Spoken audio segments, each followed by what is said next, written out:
all want to make money by doing something we love. If you could turn your hobby into your job, you'd never work a day in your life, right? Welcome to Hobby Hustle, the ultimate podcast where collecting passion and business collide. Now, here's your host, Zach Nygett. Welcome, everybody, to episode 33 of Hobby Hustle. I'm your host, Zach Nygett, and I'm pumped to have you here. Whether you're a first-time listener or a long-time member of the Hobby Hustle community, welcome.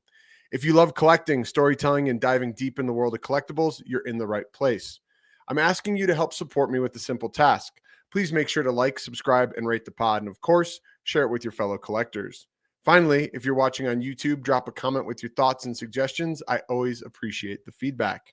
Now let's get into this week's episode.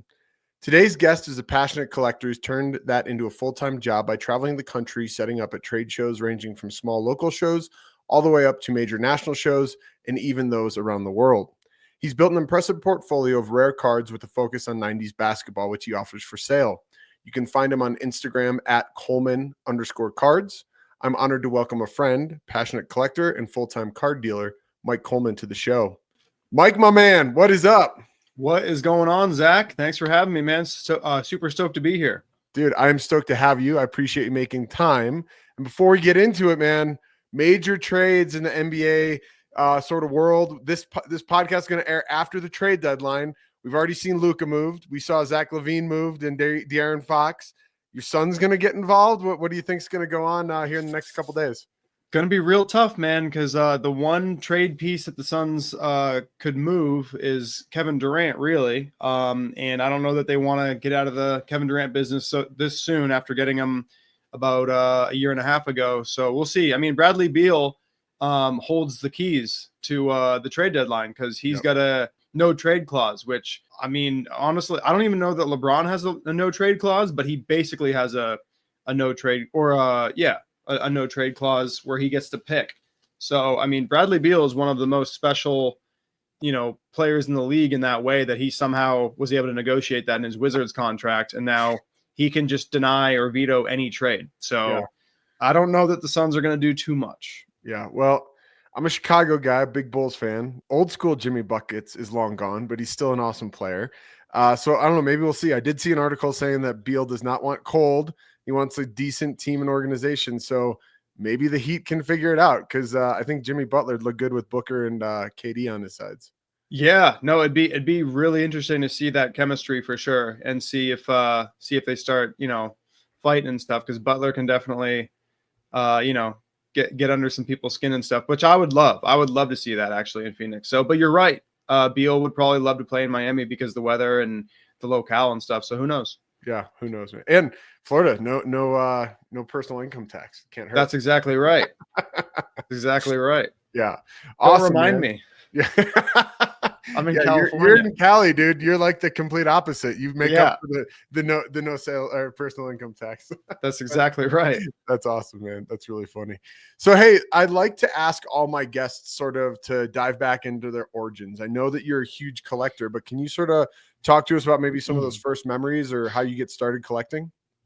Yeah, for sure. So, when I was in like first or second grade, there was sports card club in elementary school. So me and my brother would stay after school and go to that just so we could, rip packs and get the bubble gum and stuff. And that was probably like my first memory. But it wasn't until maybe fourth or fifth grade that I got like really back into it because all my friends were collecting basketball.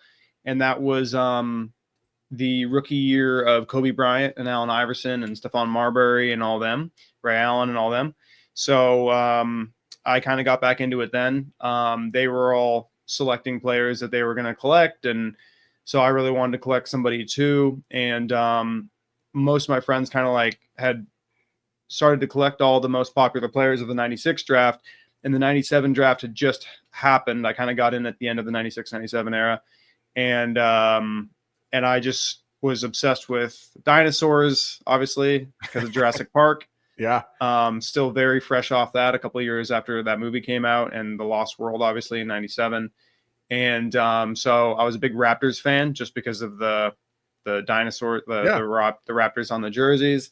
and I saw McGrady as this like 9th overall pick, and thought he was just, you know, a cool looking wingman and stuff. Played for the Raptors, so I was like, all right, that's my guy. And so I just started collecting T-Mac, and collected T-Mac for 4 or 5 years before I sold all my cards before I hit high school and stuff. And then I've been collecting the whole way. I just, you know, I really hadn't got a lot of T-Mac stuff back. I mean, until about like 2015, 2016, I started like going after the rare T-Macs that I never had access to as a kid, because I would always just collect the base rookies and then some of the inserts. And then when I grew up and actually had like a little bit of money, I tried going after the parallels and stuff, which were pretty expensive at the time, and they're even more expensive now. So it's really even tough for me now. Like I'm very fortunate that I picked up a lot of these T-Macs when I did, because I don't think I'd be getting after them now. Yeah. So, but yeah, man, I've been on and off for a while, and back in 2019, I was buying and flipping a lot of 2018 Prism draft stuff. So, or not Prism draft. But that draft class. Yeah. That draft class. Yeah. Exactly right. Exactly right. And so I was buying and grading a lot of Lucas stuff. And the bug just bit me as far as like buying and selling. And I just went crazy with it. I've always been buying and selling trading cards, like ever since I was a kid. And even like, you know, in my college years and stuff like that, I was buying and flipping James Harden, like when he was kind of having his ascent on the Oklahoma City Thunder. And then when he got traded, that's when I really cashed in on his Rockets stardom and stuff like that. So, I mean, all along the way, I've been like collecting dudes and then flipping and stuff like that. I just never realized that I could do it as like a business. It was always just like, you know, strictly a side hustle and everything. Yeah. So, you know, in 2019, I started putting together numbers and figuring out what I was making as a side hustle compared to what I was making in the restaurant industry, and also as a you know, fledgling actor, because I moved out to LA to pursue acting and did a lot of I never knew that about you, Mike. All right. Yeah. So that's why I moved to LA in 2015, was to pursue acting. And I did that for 4 or 5 years and booked a lot of commercials and stuff. But at the end of the day, it's so tough to get by on that income. Yeah. That, you know, acting income was supporting me about 10 or 15%. The remaining 80 or 85% was working in the restaurant industry as a bartender and a server. And then I started the side hustle with sports cards buying and flipping. And then once I realized, like, oh, you know, I could probably support myself based off of my money habits, because I'm a Dave Ramsey guy, so I'm very frugal and I keep my expenses very low. So I was like, you know, I could probably do it, but I was still afraid to do it. And my buddy figured out how, you know, that I was able to do it, and he was like, you know what, man, you need to do this. Promise me you're going to quit your bartending job and try this. And I was very scared, but I promised him. And then 2 weeks later, I put in my 2 weeks notice. And then 2 weeks after that, I quit. And then I just went full time with cards. And it was a couple of rough months to start. But then I kind of figured out a rhythm, and I just took off with it, man. It was like, you know, I tell everybody it was like cutting the leash off a wild dog. Like I just went crazy with it. And then the pandemic happened in February 2020. March 2020. And I was like, of course, when I quit my job 6 months later, like a world-changing event happens to where, you know, it looks very bleak. But then, as you know, within a couple of weeks of the pandemic happening, cards just started to take off because everybody was at home. Yep. So I got to ride that whole wave going up from, you know, 2020 and 2021, which really just gave me a nice trajectory in my business with sports cards and stuff. And then I was able to last and persevere and stay around after that and everything. And so I've been really blessed, man, really fortunate and blessed. And a lot of luck has had to come my way, and people in my life that, you know, helped me out. And, you know, because I look back at my buddy, if he hadn't, you know, made me quit my job, or at least made me agree to quit my job, I don't think I'd be where I'm at right now, you know? So, I mean, so much of it is due to just like luck and like being around the right people and stuff. Yeah.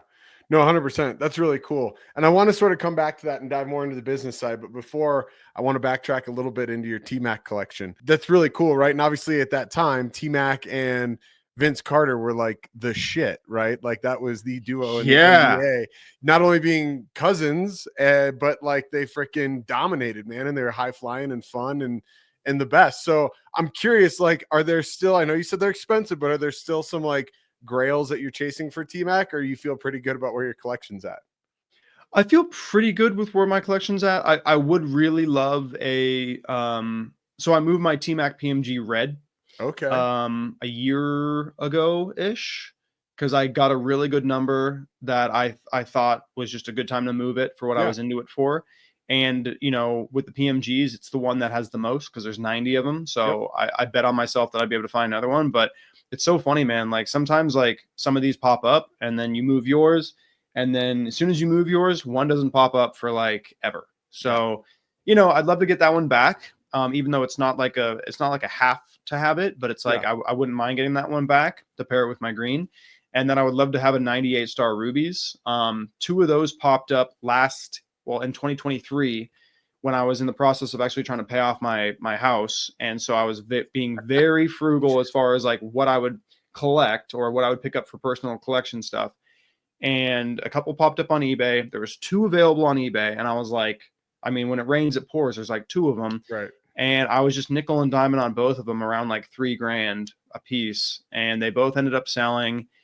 And now, honestly, like if one of those hit auction, I think it'd probably go for like $6,000. I mean, and that's a year ago, essentially, because it was 2023. So it's just crazy, man. Like, I look back on some of this stuff and I'm like, 2023 was such a great time to buy some of these. But yeah, as far as where I'm at right now, I'm pretty happy in my T-Mac collection. I got the one that I kind of need to have, which is the green. And you do have a green. I got a green. Yeah, I picked up a green in 2018, actually. Wow, man, that's a massive Yeah. card. That's cool. Congrats. Thanks, man. Yeah, I'm super stoked to own it. I overpaid by about 30% in 2018 when I got it, but that looks like nothing now, obviously. Yeah. And it's a testament to like how hard it is to get some of these cards that like, are really desirable and extremely scarce. Yep. And yeah, I mean, that's probably one of the cards that I'll move last if I have to move a card, just because it has a lot of special meaning to me. And I picked it up again, like, but well before I started my business, well before while I was still an actor, while I was still waiting tables and bartending, that's when I picked it up. And it was a huge risk for me. So it just means so much, and I'm into it for a fraction of what it's worth. So it's just a cool one to hold on to. And that's probably one of those cards you will not see ever again if you let go of it. No, I won't. It's so true, man. Like you won't. And sometimes you do, but it's very rare. And what I realize is like, it's not a bet worth taking if the card means a lot to you. Yeah. Unless it's like a life-changing amount of money to where you're like, what I could do with that. You have a really good reason for moving it, basically. Yep. But if you're just moving it because you're just like, whatever, I'm kind of bored of it, be careful, because there's a good chance you'll never see it again. And you'll look back at like, wow, I shouldn't have moved that card because I didn't actually want to move it. I just got bored of it or whatever. So yeah. And so for those watching at home, if you're not familiar with what we're talking about, the 97 precious metal gems basketball set, they made 100 total. 90 of them were red. Only 10 are green, the first 10. And those have become just A, ridiculously scarce, and B, really, really valuable because it is sort of the, I don't know, mecca of all insert collecting within the hobby, I'd say. Yeah, it's a lot of collectors look at it as the greatest set in basketball ever made, because you got the Jordan PMG red, which is just an iconic card, and then obviously the Jordan PMG green, which is just a myth, like the mythology behind that unicorn. Card. Yes, a real unicorn, like a true grail. Yeah, which I think that term gets thrown around a lot these days, but that's a true grail. Yeah, absolutely. So I'm curious, what's awesome is that you're such a passionate collector and you get to do this professionally, right? How do you sort of balance that, right? Like the business and the cards. I know you said you're frugal when you're buying a house, which makes sense, but day to day, you see a ton of cool stuff come across, and how do you sort of hold back? Or do you take a chance and you enjoy having it, and then you're just like, I know I got to sell it? There's everything you just said, sort of. I got to be very careful about, what I purchase for PC and everything like that.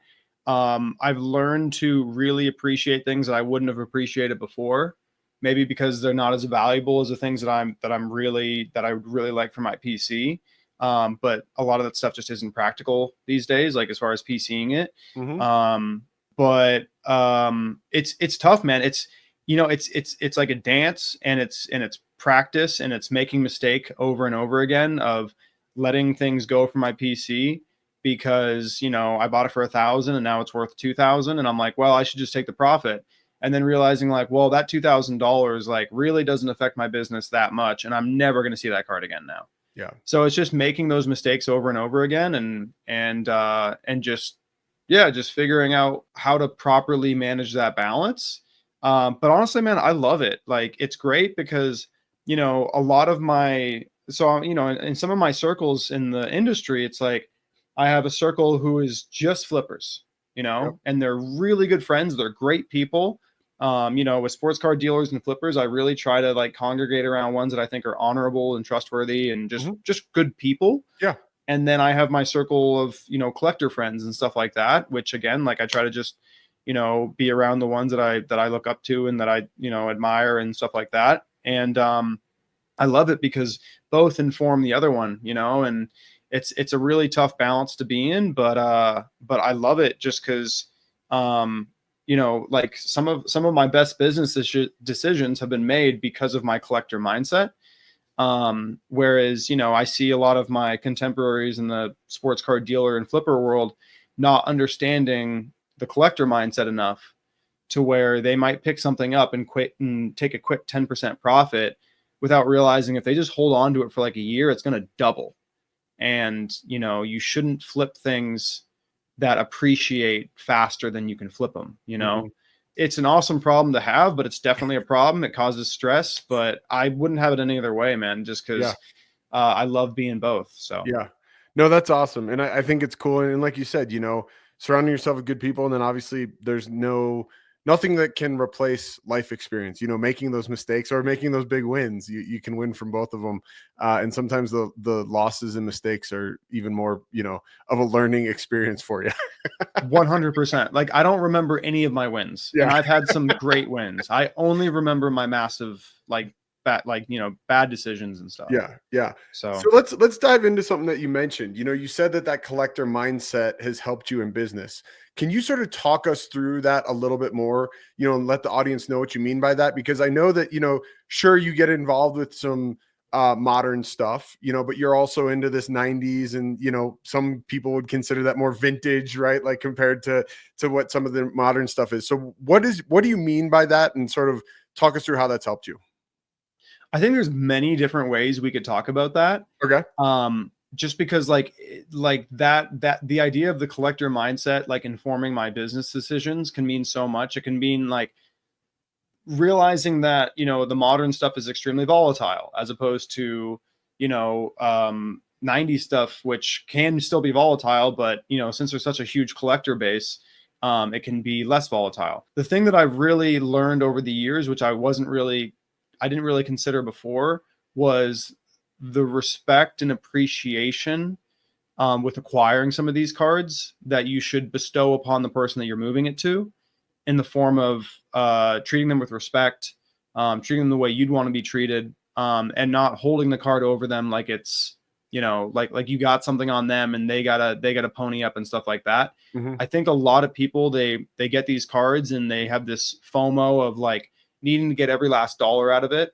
And the greed can kind of allow them to go against their value system and stuff. And I think you do that enough times and it affects your reputation. And then people don't really want to deal with you. They don't really want to help you. If anything, they want to try to screw you. So I just think like with the collector mindset, I know what it's like to be a collector and be willing to pay up for a card within reason. Yeah. Without being gouged. Mm-hmm. And I think, I think I just see a lot of young dealers and just dealers that maybe aren't as informed. They start moving over to this like 90s stuff because they realize how valuable it is and how much of a collector base it is, but they don't have the respect and the appreciation for the cards and the people that collect these cards, and they don't really understand why somebody would spend all this money on a card just because they love the card and they just want to take advantage of that. So I just think I think that's the big thing that really informs me with what I do, and I think that's why I have a lot of the relationships I have, because people understand, like, yes, I'm a sports card dealer and I flip cards, but I also, have respect and appreciation for the people that are trying to get those cards from me when I'm able to acquire them and stuff. And I want to see them go to good homes. And, I'm willing to make a deal for slightly less to see that card's going to go to a good home, rather than try to get every last dime I can to move it to somebody who's just going to watch it get flipped a million times. And then, a bunch of people get pissed off because everyone's like, people are trying to get it. And there's a lot of, back and I don't know. So yeah, it's interesting. And then it comes back to me too, though, when I'm trying to get cards for my PC. I just picked up a big card and the guy moved it to me for about 10% less than what his best offers were, because he knows I'm not going to flip it. And his best offers that were coming in were from sports card dealers that are planning on trying to flip the card for an extra 5 or 10%. Yeah. And the guy moved it to me knowing that I want the card and that I have a special relationship to the card and I'm not going to flip the card. And so I just think like it all circles back around, and it's really cool. And it's great. Yeah. No, I think it's huge. And I mean, like you said, there's a lot to be said about, and this is in any walk of life and in any business, but building those relationships and having respect for those who you do business with, right? And it can only benefit you to treat people how you want to be treated. So it's good to hear that, and I mean, I've always loved our interactions. Obviously, we've built a friendship over, talking to each other at shows numerous times, but that started all because of our love of 90s basketball. So I think it's cool. And like you said, I think that always does come around, and it's cool to hear that you're able to acquire some really nice ones at a reasonable price. Yeah, man. And just like you said about connecting over 90s stuff, like how many amazing people have you met in this hobby just because you had one connection through sports cards, and like people that, I mean, for me at least, like people I would never have access to, just incredible people in all different fields of industry and stuff that I would never have access to. But just because we are so aligned with maybe our sports card taste, we have this deep connection, and then therefore we created a relationship, and it's great. So that's another part of this hobby that I'm just like, I'm so grateful for and so happy about, is that I get to meet all these different people that I would never get to meet if I didn't do sports cards. Yeah. And listen, I think it can be said for any sort of hobby that people might have, but I tell our guests time and time again when we talk, it just always blows my mind the wide variety of people within the collectible space, and specifically cards, right? Like you have little kids, you have boys, you have girls, you have grown men, you have grown women, you have doctors, you have lawyers, you have restaurant people, you have guys sleeping on his mom's couch still, you have multi-billionaire business guy. Like, it is fascinating to me that everybody comes together, like you said, over the love of cardboard and sports, man. Yeah, it does not discriminate at all. Yeah. Yep. There is something for everybody. Yeah. Yep. It makes it special. And, there's obviously all the hobby drama and stuff here and there, but it's good to stay positive and good to hear the good stories. Yeah. And dude, the hobby drama is always going to be there. 100%. Like there's always going to be stuff like that. And that's fine. It's great. Yeah. That's awesome. Well, sort of speaking about different people and different clients, I'm curious, do you have a strategy about how you're sort of acquiring and finding your inventory, or are you just, sort of lucky to see whatever walks up to the table and or comes across, your social media messages? Sure. Well, my favorite is going to shows around the country, because you just never know when there's that dealer who hasn't, set up in years, who has all these cards that maybe were in his personal collection that he's now bringing available that you don't really see because they've just been locked in a collection or locked in the inventory forever. So I love going to shows and finding stuff like that. Also, it's like, just like anybody, I'm addicted to my phone and, sitting on Facebook and Instagram, just constantly looking for like the next card or something like that that's going to, present itself. And then honestly, man, like I live right down the street from Burbank Sports Cards. Like they are so good at rotating their inventory constantly because they're constantly buying that it's created this addiction to where I like every time I finish all my stuff in the morning, I'm just like, all right, is it time to go to Burbank Sports Cards so I can just look through display cases and see if there's something new that just hit the case today that maybe I'd be like, oh my gosh, I really want that. Or, so many different ways, sports card shows, online, obviously, still eBay, still auction houses and stuff like that. I hate creating a comp. Like I hate being the dealer that's like, yeah, that last comp is me from a week ago on Golden, and now I want 20% more. Right. I mean, unless there's like, extenuating circumstances, like I bought a Luka card 2 weeks ago and now he just got traded to the Lakers, so I'm asking more. That's one thing. But, I really don't like, I really love private transactions for that way. Just because it just doesn't feel totally right. Like, creating a comp and then asking for more. I also think it's kind of lazy too. I think anybody can do that. Anybody can buy a card, publicly and then ask for more money. Like anybody can do that. So let's talk about the pricing piece though, because you said obviously you're dealing with private sales. You're also going to a retail shop right down the street and buying it from Burbank. You're buying it on eBay. How do you try to sort of treat that pricing situation, right? Like, are you looking at a specific percentage every time? Are you, is it deal to deal? Like, just talk the audience through sort of how that works for you. Yeah, no, I think that one of the cool things about sports cards is pricing can be so nuanced, as with 90 stuff. Like if it's a PSA 9 and a brand new holder, as opposed to, a PSA 9 with an old PSA label, for a Jordan 90s card or something like that, without even looking at the card, you already have an idea of the card condition, from the old label to the new label. Like a lot of the times that PSA 9 that's in a new label is going to look closer to a BGS 9.5 or a PSA 10. So, I mean, just that right there, if somebody's got a brand new PSA 9 holder, Jordan Jambalaya or something like that, and they're stickering it at the last PSA 9 sale that's in an old label that sold a little bit cheaper, you sort of know that, like, if you get it for anywhere close to that old label, you can ask a premium on it and nobody's going to bat an eye because of the nuance of, that situation. So I think plus like there's also the range too of comps and everything, as like auction comps will sometimes go cheaper than the buy it now comps. So it provides like this range of like, okay, maybe a card sells anywhere between $3,000 and $4,000. So, if I pick it up for $3,200, maybe I can ask $3,800 and not be an asshole, and then take $3,500 or something like that. Yeah. So I don't usually have like a general percentage that I'm looking for on a card. I mean, sometimes like even if I make a couple of percent on a card, just to like, make the money, get it moving, buy new stuff, whatever. Yeah. And I think over time you kind of just average out, because sometimes you buy a card and you make a wonderful percentage on it. So I think, it's all case by case. It's very nuanced.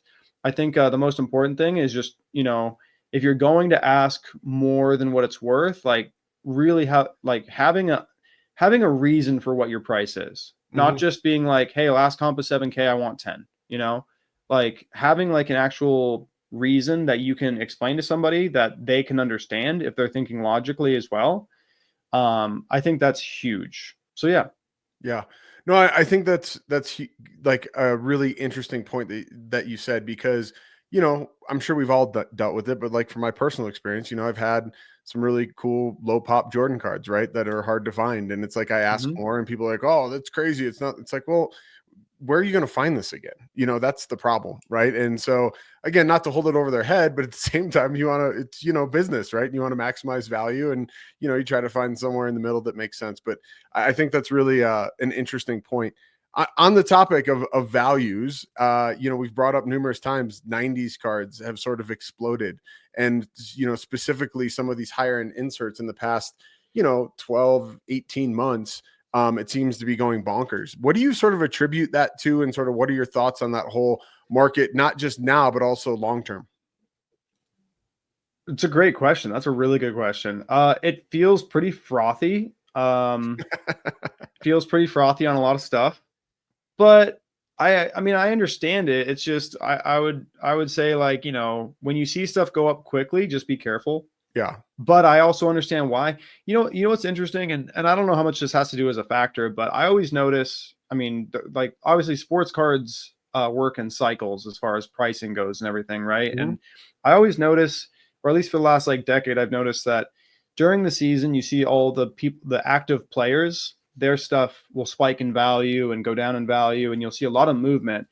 And then off season happens and that movement stops on active players. And then you see Michael Jordan, Kobe Bryant, LeBron James stuff start to just, or I should say all-time greats that are no longer playing. So maybe Yeah. not LeBron James, Yeah. but you see these guys start going crazy in off season. And I think what happens is people usually get burned during the season by maybe prospecting or something like that.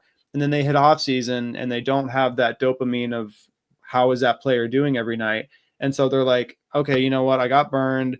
I can't even watch that player anyway. So you know what? I'm going to start buying safe stuff. So they go towards the all-time greats like the Jordans and the Kobes and stuff like that. And then when the new season starts, you see the Jordan and Kobe stuff start to settle down, and then it moves back into the same cycle. Well, I would say in the last 12 months, what I've noticed is we saw that cycle break to where people just kept going with Jordan and Kobe and LeBron stuff. Yeah. Because I think people are just, as these numbers get bigger on cards in general, whether it's a prospect card or a Hall of Famer card, as we see these numbers get bigger on prospect cards, it just means that the losses are going to be even bigger.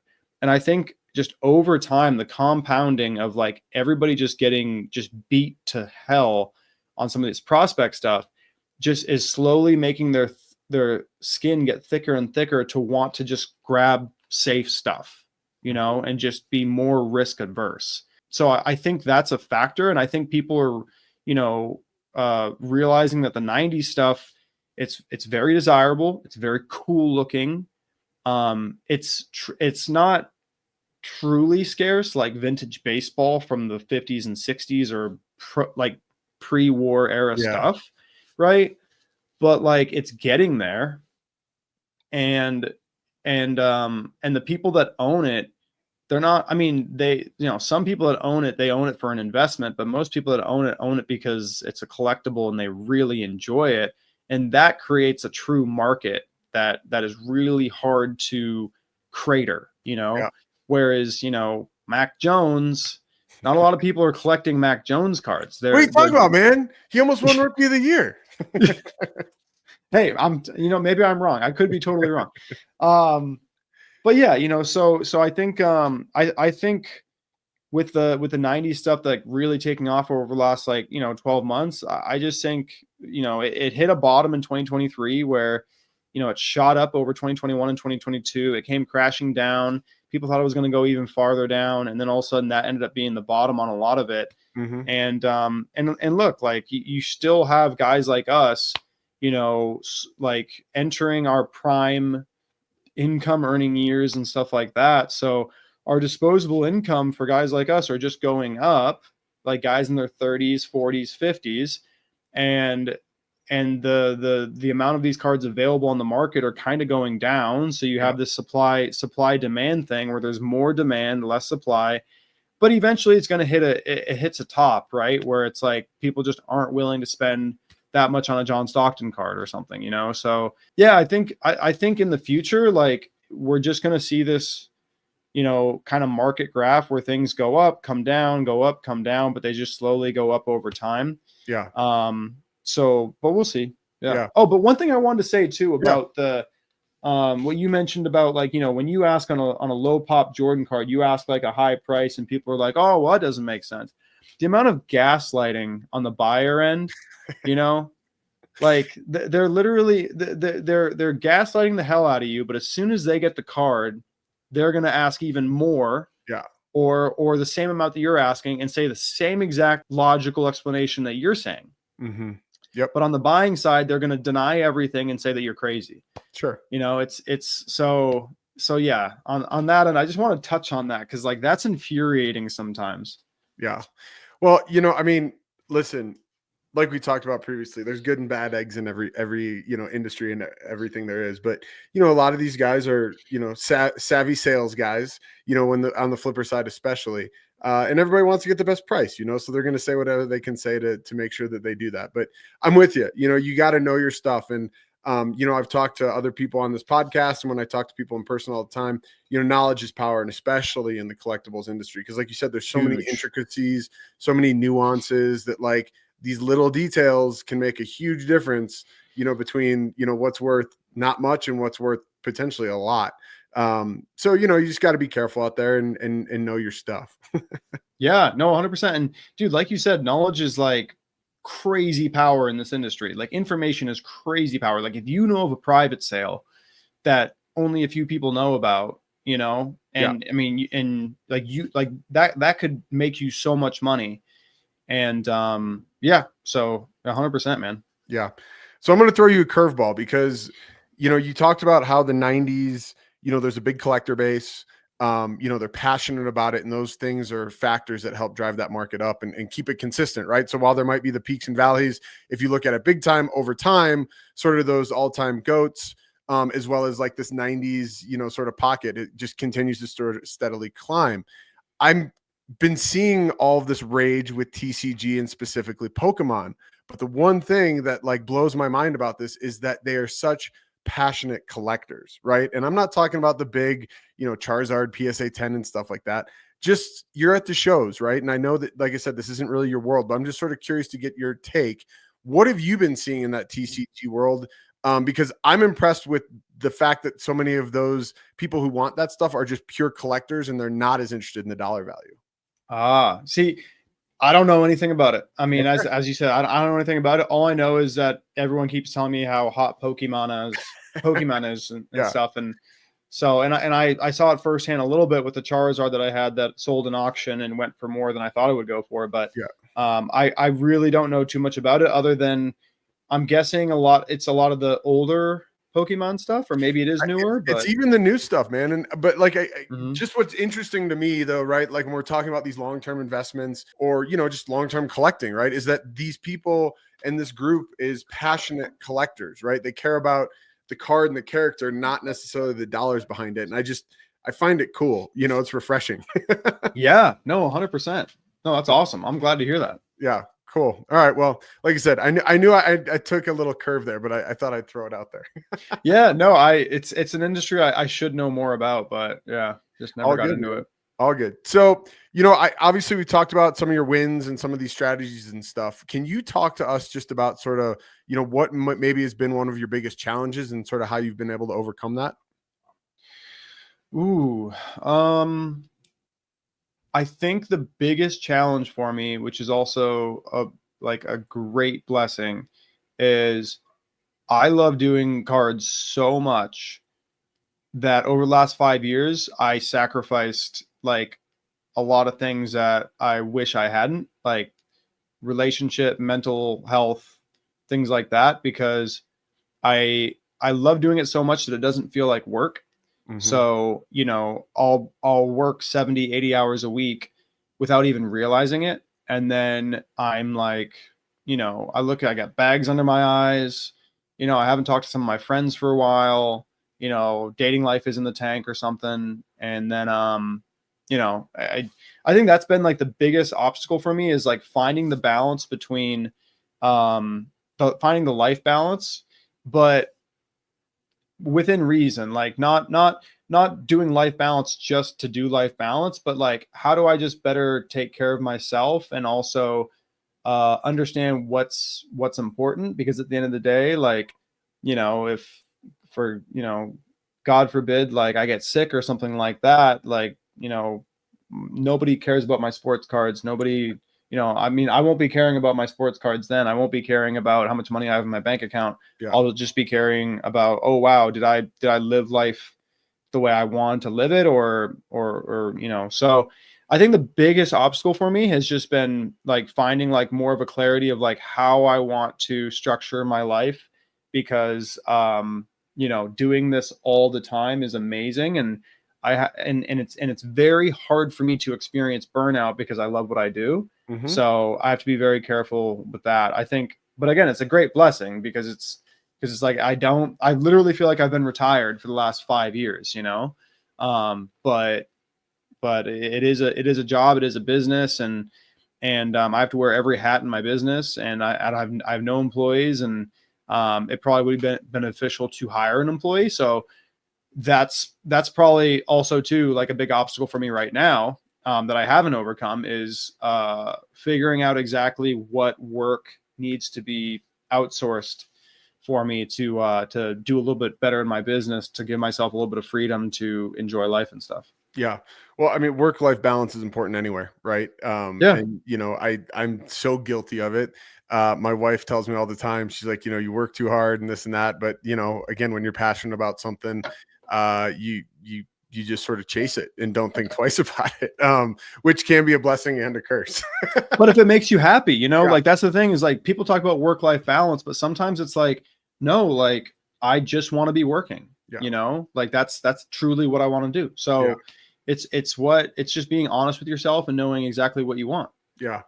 Well, speaking of that, the work-life balance, I know that you travel to a lot of these shows, and not just in the US, you've been to shows globally, which I think is so cool. But, I think a lot of times people just see the glamorous side of like, oh, they're selling these big cards, they got all this money, but it's a grind, man. So can you just sort of tell us a little bit about what that sort of day-to-day, week-to-week feels like for you?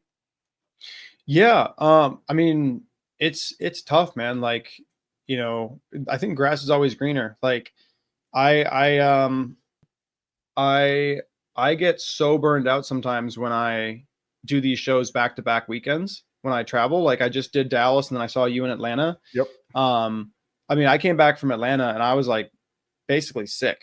Yep. And not even like sick like I had like the flu, just like I had like a cold just because my immune system was so shot from traveling and walking around these shows and everything like that. And so yeah, it's great. It's great. It's just people, yeah, they just see like the cards you're picking up, and that's about it. They just see that you have a bunch of really nice cards and that you get to go to these shows around the country and stuff. But man, if I could just, do all this out of my apartment and just be able to walk to my post office every day and go have lunch and everything like that, that'd be great. I mean, I do like traveling. It's fun. A lot of the time I'm trying to be so efficient with my travel that it's not like I'm going in and experiencing Atlanta. Yeah. Like I'm just hanging out in a hotel room and on a flight and in an Uber and then at a card show. So it's like, it's not like that's not really traveling. That's just moving what I'm doing here to somewhere else for a moment in time. Yeah. So I probably could build more like fun stuff into it, but yeah, I mean, it's a lot of work. It's a lot of grind. And I think the big thing that sometimes people don't realize too is like, you're constantly in an arena where you're prone to make mistakes, because you're taking as much information as you can, trying to make these best possible decisions. And they're really hard decisions to make. And, in this industry, there's counterfeit cards, there's altered cards. So you got to like steer clear of all these bombs and stuff, and there's scammers. So like, there's a lot of bad things that come with it. There's buying a card for too much because there was a fake comp, there's all these different ways to like lose money. Mm-hmm. And you have to like, and I don't care what anybody says, like you do this long enough, like you're going to lose money.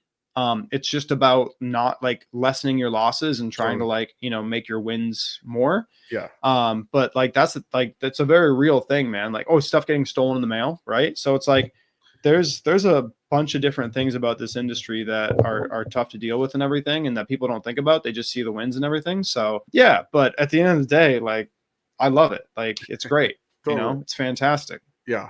100%. Well, let's focus on that stuff that you love, because obviously you've had a lot of success and you've mitigated a lot of risk. And like you said, it's from knowledge because you've been doing this for a while. But, I'd love to sort of just ask you to reflect and tell us what your sort of favorite aspect of this professional journey has been so far in cards. Easily the people. Yeah. Easily the people. I mean, my relation, like, so some of my most wonderful relationships are because of sports cards. And yeah, I mean, it's just and so many of the cards that I purchase, like as much as I'm purchasing them for myself, it's like I love being able to show them off to my friends. You know, like I want to tell my friend, hey, I just picked this card up. Can you believe it? You know, and it's Yeah. like if those people weren't there, then it's like, cool, I picked the card up. It's great. But Yep. you know, I've no one to share it with. So Yeah. easily Well, the people. like you said, that also just reflects upon, you know, part of what I love about you is that you are such a passionate collector, you know, and like you said, there's plenty of dealers that are the same way, but there's also become a lot of flippers. And part of that was because of the COVID boom and everything else. But it's just refreshing to always talk to you. Like I said, we both like the 90s basketball stuff specifically. And your passion just always comes through, Mike. So I appreciate the passionate collector side of you, man. Yeah, man. Hey, I wish I could just be a collector, to be honest. Yeah, totally. Hopefully someday I will only be a collector. Yeah. Well, you know, we all got to grind to get there. Speaking That's of right. which, sort of what do you have any goals set for the next like 12, 24 months? Like anything you're really excited about or things that you're trying to achieve personally? I mean, I wrote a couple of things down. I wanted to like, I've been messing around with ComC and like selling on ComC. So I have some like ComC numbers goals and stuff like that. Cool. But for the foreseeable future, man, honestly, like I live pretty short-term goal minded and just kind of keep going and stuff. But my big thing is just paying off a card that I just got. I have 2 months to pay it off, so I really just want to work on getting that paid off. That's my big goal, and Okay. that would be big right now. And yeah, that's about it. Nice. All right. I like that. As far as, you know, that's the short-term goal. What other like sort of opportunities do you think are in the collectible space right now? Like, do you see anything where you're like, hey, I really think this is the next trend, or do you think it's just going to continue with these sort of steady peaks and valleys?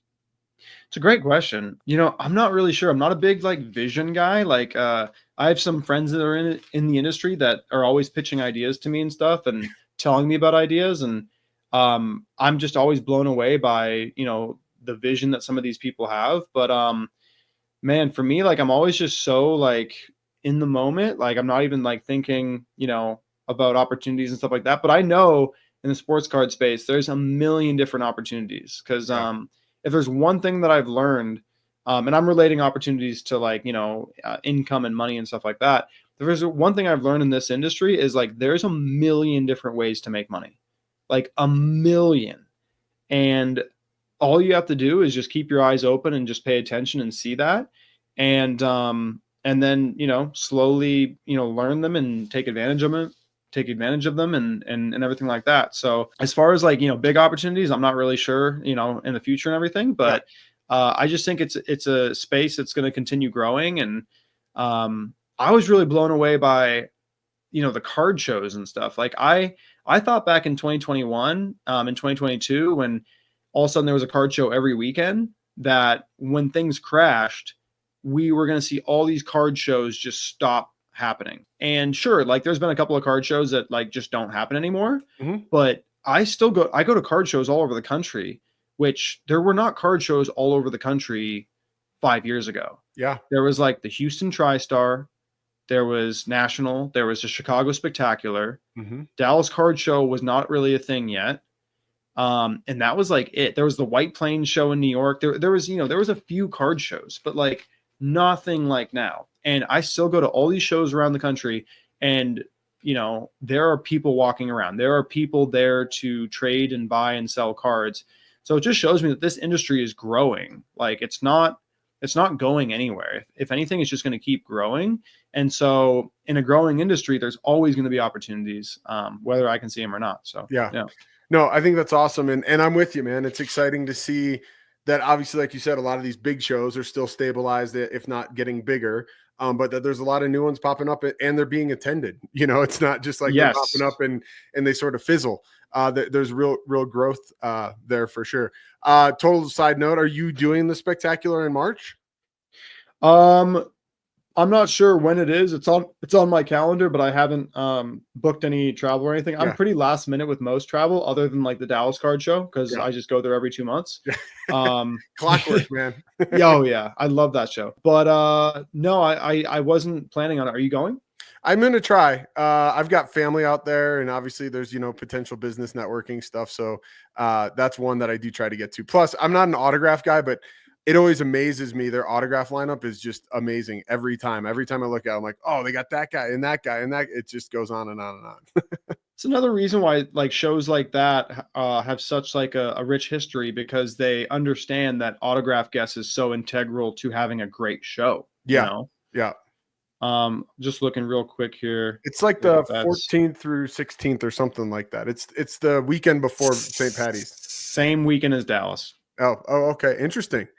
All right. Competing shows. That's a whole nother podcast topic we can get into. Yeah. Oh yeah. With all the drama between the card show promoters and stuff. Yeah. Yeah. But they'll figure it out. Well, Mike, this has been amazing, man. I want to be respectful of your time. But before I let you go, I'd like to ask all of my guests, if you could sort of leave an aspiring collector, entrepreneur, one golden sort of piece of advice, what might that be? I'd say for a collector, I'd say, well, there's really not much advice I can give to a collector, because a collector decides, based off of their own wiring and experiences, what they want to collect. But, and it's super cliche. I would just say collect what you like, because people so often start collecting what they think they should like. And then it ends up being, it ends up maybe going down in value. And so then they sell it for a loss, and then they're really bummed with it and they have a bad taste in their mouth. But I just can't tell you how many times that I've just collected with my heart as opposed to like with my brain. And it's funny because I was talking to Chris HOJ about that yesterday, actually. I went after this really big card a couple weeks ago, and all my friends were telling me that it's not the greatest investment. You'll probably be okay. But because I was seeking counsel, and I was like, you know what? Even though it's a bad investment, I'm just going to go after it because I just really, really want it. Yeah. And it was a Luka card, and then boom, he gets traded to the Lakers. And it's like, no, sometimes like you can't even like, it's just, there's no way to tell if it's a good investment or not. You just got to follow your heart and go after what you like. Yep. So I think that's why people use that collect what you like, even though it's like beaten to the ground. And I think that's huge. So, and then for entrepreneurs, I'd say just go out and quit reading books on how to be an entrepreneur, and, quit trying to like wait until you're ready to do something. Just do it and like get rejected, make mistakes. My buddy Tyler, Hot Corner Savings, and I, we had this crazy challenge when we were in an Uber in Atlanta. We were just like, hey, like we get 20 minutes. Let's just see how many times we can get turned down on Instagram for cards that like we want to try to acquire from people and then resell, right? Yeah.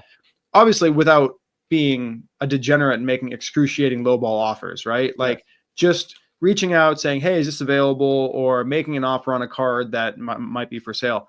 And I think that unlocked something for me that was, obviously, so it was very obvious, which is just go out there and like get rejected, like make offers, like try things, and so for an entrepreneur, I just say like go out there and like take action and do stuff and be wrong and make mistakes, like and through that, like you are going to figure out, one, is it something you actually really want to do, and two, you're probably going to stumble into more success than failure. So I love that. And I think it's so important. I think we get so caught up in our head and our thoughts, and like you said, a lot of times unless you go for it, you never know if you're going to be able to succeed or not. So that's quality advice, Mike. I appreciate that, man. Absolutely, man. Yeah. Cool. So, hey, for those of you who have been listening and not watching, you can find Mike at Coleman, COLEMAN _cards. Any other places they can find you, Mike, besides obviously card shows? No, that's the best place to find me. I also have all my inventory on eBay, so you can find me at Coleman Cards on eBay as well. But yeah, Instagram is the absolute best place to find me and connect with me. Yep. Awesome, man. Well, hey, This has been an amazing conversation, super inspiring, and I just want to thank you for taking time to share your knowledge and some of your experience, because I think that's important. I'm sure there's some people listening who will be able to use that, man. So I'm wishing you the best for 2025, and I'm excited to see you at a show here sometime soon. Have a great one, and thanks for coming on. Awesome. Thanks, Zach. Have a great one. Talk to you soon. All right. Everybody, if you enjoyed the show, please take a minute to like, follow, subscribe, and most importantly, share with your friends. Your support helps keep this hobby hustle community growing, and I can't thank you enough for that. And remember, keep collecting, keep hustling, and I'll see you next week on Hobby Hustle, where collecting passion and business collide. Thanks so much. Hobby Hustle is brought to you by Collector Creative. If you're a collectible brand or company looking for help with marketing, branding, design, or development, head over to collectorcreative.com and drop Zach a line. We'll be back next week. In the meantime, connect with us on Instagram, TikTok, and YouTube at collector_creative. And be sure to like and subscribe so you never miss an episode. We'll see you next time on Hobby Hustle, where collecting passion and business collide.